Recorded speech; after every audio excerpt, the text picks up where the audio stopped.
दोस्तों नमस्कार, स्वागत है आप सभी का यूट्यूब चैनल एक्सपर्ट क्लासेस साधना रहेगी प्लेटफॉर्म में। दोस्तों आज की जो क्लास होगी वो होगी आपकी पर्यावरण की क्लास, जो NCERT पैटर्न पर आधारित है। तो वीडियो में बने रहिए, वीडियो को लास्ट तक जरूर देखिएगा, ठीक है। तो आज का अपना पहला क्वेश्चन है स्क्रीन पे कि भारत में सबसे ज़्यादा टाइगर रिजर्व किस राज्य में है। बहुत ही यूनिक क्वेश्चन है कि भारत में सबसे ज़्यादा टाइगर रिजर्व की बात की जा रही है कि टाइगर रिजर्व किस राज्य में है। तो पहला ऑप्शन है उत्तर प्रदेश, दूसरा महाराष्ट्र, तीसरा ऑप्शन है मध्य प्रदेश और चौथा ऑप्शन है राजस्थान। तो देखो यहाँ पर पूछा गया टाइगर रिजर्व, तो सबसे ज़्यादा टाइगर कहाँ पाए जाते हैं, वो पाए जाते हैं आपके मध्य प्रदेश में।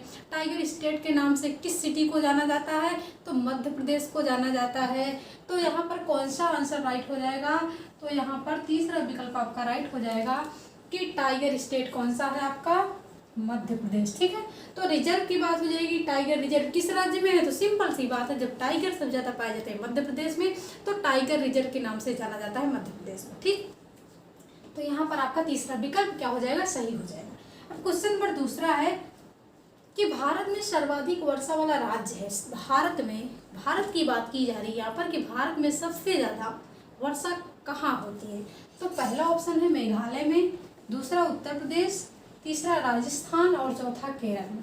तो यहाँ पर कौन सा आंसर हम लॉक कर देंगे, तो यहाँ पर हम पहला ऑप्शन लॉक कर देंगे कि मेघालय में। उत्तर प्रदेश में भी वर्षा लेकिन इतनी ज़्यादा, राजस्थान में तो बिल्कुल भी शून्य वर्षा, ठीक है। तो यहाँ पर कौन सा ऑप्शन आपका राइट हो जाएगा, तो मेघालय हो जाएगा। तो मेघालय में सर्वाधिक वर्षा वाला राज्य है, ठीक।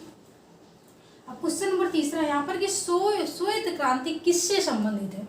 हरित क्रांति, श्वेत क्रांति, पीली क्रांति, नीली क्रांति और लाल क्रांति, ये सभी क्रांति हैं जो किससे संबंधित है। इसकी वीडियो हम अलग से एक दिन लेके आएंगे। तो यहाँ पर पूछा गया श्वेत क्रांति किससे संबंधित है। पहला है टमाटर से, दूसरा दूध से, तीसरा मछली से और चौथा खाद्यान्न से, ठीक है। तो यहाँ पर किसकी बात कीजिए, श्वेत की बात की जा रही है। अगर टमाटर की बात करें तो लाल टमाटर कैसा होता है, उसका कलर कैसा होता है, लाल होता है, तो इसलिए वो टमाटर जो है लाल क्रांति से संबंधित है। और यहाँ पर श्वेत पूछा गया तो दूध का कलर कैसे होता है, श्वेत कलर का होता है, तो इसलिए यहाँ पर श्वेत जो है वो दूध से संबंधित है, ठीक है। तो यहाँ पर कौन सा आंसर राइट हो जाएगा, तो श्वेत क्रांति किससे संबंधित है, दूध से संबंधित है, ठीक। अगर पूछा जाए यहाँ पर पूछा जाए अगर कि पीली क्रांति किससे संबंधित है, दाल कैसी होती है, पीली होती है, तो तिलहन से संबंधित है, ये दाल से संबंधित है। तो इसकी हम एक ट्रिकी वीडियो लेके आने वाले हैं, तो जो है वीडियो को आप देखिएगा ज़रूर और अपने फ्रेंड्स वगैरह में, फैमिली में शेयर कीजिएगा। और हाँ, आप लोग की संख्या जो है लाइक करने की बहुत ज़्यादा कम है, क्योंकि आप लोग वीडियो को देख लेते हो लेकिन बहुत ही लाइक एकदम कंजूसी के साथ करते हो। तो वीडियो को देखो तो लाइक वाइक जरूर कर दो आप लोग। तो अगर आप वीडियो में नए हो तो चैनल को सब्सक्राइब जरूर कर लीजिए। क्वेश्चन नंबर 4 है यहाँ पर। क्वेश्चन नंबर 4 क्या कह रहा है कि चिपको आंदोलन किससे संबंधित है। देखो चिपको आंदोलन से क्वेश्चन आना ही आना, कभी कभी पूछ लिया जाता है किससे संबंधित है, कभी कभी पूछा जाता है चिपको आंदोलन के प्रणेता कौन है, ठीक है। तो यहाँ पर ये क्वेश्चन पूछा जा रहा है कि चिपको आंदोलन किससे संबंधित है, संबंधित पूछा जा रहा है कि चिपको आंदोलन किससे संबंधित है। पहला है वन संरक्षण से, दूसरा वन्य जीव संरक्षण से, तीसरा विकल्प है वनोन्मूलन से और चौथा है कृषि से। तो वन संरक्षण का मतलब समझ रहे हो, वनों को बचाने के लिए चिपको आंदोलन संबंधित है, या फिर वन्य जीव संरक्षण जो वन में जीव रहते हैं उनकी रक्षा के लिए संबंधित है, या फिर वन से संबंधित है, चौथा है कि कृषि से संबंधित है। तो चिपको आंदोलन किससे संबंधित है, ये है वन संरक्षण, वन्य जीव संरक्षण से नहीं है, ये है वन संरक्षण, यानी कि वनों को, वन का संरक्षण करने के लिए चिपको आंदोलन चलाया गया था, वनों को बचाने के लिए चिपको आंदोलन चलाया गया था। अगर यहाँ पर प्रणेता पूछ लिया जाता है चिपको आंदोलन के प्रणेता कौन है, तो वो है आपके सुंदरलाल बहुगुणा, ठीक है। चिपको आंदोलन के प्रणेता कौन है, सुंदरलाल बहुगुणा। और एक क्वेश्चन और बनता है कि कहाँ चलाया गया था, वो कौन सा स्टेट है, कौन सा जिला है, तो वो है आपका उत्तराखंड। उत्तराखंड में जिला जो है वो है चमोली जिला, ठीक है। तो उत्तराखंड में चमोली जिला में चिपको आंदोलन चलाया गया था वनों की रक्षा के लिए। वहाँ की जो महिलाएं थी वो वनों की रक्षा के लिए पेड़ों से क्या कर हो गई थी, चिपक गई थी, तो इसलिए इसका नाम पड़ गया चिपको आंदोलन। क्लियर है, कोई डाउट। क्वेश्चन नंबर 5 है फिलहाल, यहाँ पर कौन सा आंसर आपका राइट होगा, तो पहला ऑप्शन राइट हो जाएगा। कभी कभी पूछा जाता है वनों की रक्षा के लिए, कभी कभी पूछा जाएगा वन संरक्षण के लिए। दोनों तो आंसर सेम ही है कि वनों के बचाव के लिए और वनों की रक्षा के लिए। क्वेश्चन नंबर 5 है कि भरतनाट्यम कहाँ का नृत्य है। भरतनाट्यम पूछा गया है। ठीक, पहला है राजस्थान, दूसरा है असम, तीसरा है तमिलनाडु, चौथा है केरल। ठीक, तो यहाँ पर कौन सा आंसर राइट हो जाएगा? तीसरा विकल्प आपका राइट हो जाएगा कि भरतनाट्यम तमिलनाडु का क्या है? नृत्य है। राजस्थान का क्या है?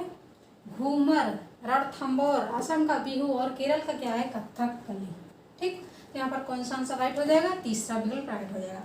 अब क्वेश्चन नंबर 6 है, ध्यान से देखने की बारी है कि घने वन सबसे ज्यादा कहाँ पाए जाते हैं? किस वन की बात की जा रही है? घने वनों की बात की जा रही है कि घने वन सबसे ज्यादा किस राज्य में पाए जाते हैं। तो पहला है अरुणाचल प्रदेश में, दूसरा है राजस्थान में, तीसरा है मध्य प्रदेश में और चौथा इनमें से कोई नहीं। तो यहाँ पर जो कन्फ्यूजन होती है वो होती है अरुणाचल प्रदेश और मध्य प्रदेश के बीच में। ठीक, राजस्थान में तो क्या होता है, रेगिस्तान है, तो वहाँ पर घने वन हो ही नहीं सकते हैं। तो यहाँ होता है जो कंफ्यूज होते हैं बच्चे, वो होते हैं अरुणाचल प्रदेश और मध्य प्रदेश में।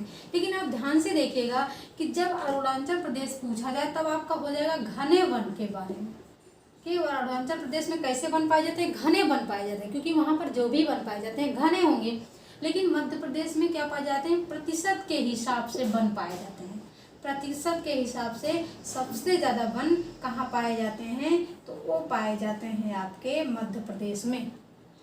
परसेंटेज के हिसाब से, क्षेत्रफल के हिसाब से सबसे ज़्यादा वन पाए जाते हैं मध्य प्रदेश में, और परसेंटेज के हिसाब से सबसे ज़्यादा वन पाए जाते हैं मिजोरम में। तो यहाँ अगर मध्य प्रदेश है तो समझ लीजिए क्षेत्रफल की दृष्टि से सबसे ज़्यादा वन पाए जाते हैं तो मध्य प्रदेश में, और घने वन कहाँ पाए जाते हैं? अरुणाचल प्रदेश में। क्लियर हो गया?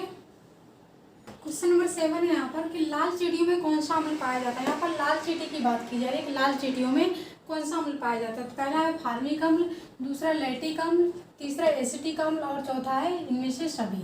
तो यहाँ पर देखिए फार्मिक अम्ल जो होता है वो लाल चींटियों और बिच्छू के टैंक में पाया जाता है। लैक्टिक से बात कीजिए, जब दूध से हम दही बनाने की विधि करते हैं तो वो होता है आपका लैक्टिक अम्ल। लेकिन जितनी भी खट्टे पदार्थ हैं उसमें पाया जाता है एसिड। ठीक है, तो यहाँ पर कौन सा आंसर सही हो जाएगा? तो यहाँ पर पहला विकल्प आपका सही हो जाएगा कि लाल चींटियों में फार्मिक अम्ल पाया जाता है। क्वेश्चन नंबर 8 है कि दाची ग्राम वन्यजीव अभ्यारण्य कहाँ है। किसकी बात की जा रही है? दाची ग्राम वन्यजीव अभ्यारण्य की बात की जा रही है, जो कहाँ है आपके?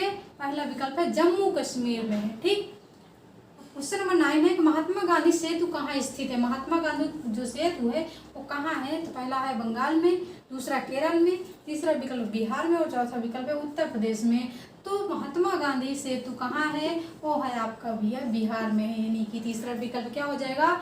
लॉक हो जाएगा। अब क्वेश्चन नंबर लास्ट 10 है कि वर्षा किस मंडल में होती है।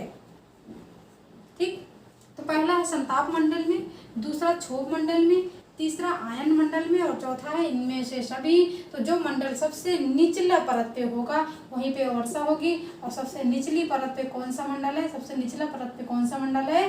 तो वो है आपका क्षोभ मंडल, यानी कि दूसरा विकल्प आपका सही हो जाएगा कि वर्षा होती है आपके क्षोभ मंडल में। अगर पूछा जाए आंधी किस मंडल में आती तो हो जाएगा आपका क्षोभ मंडल।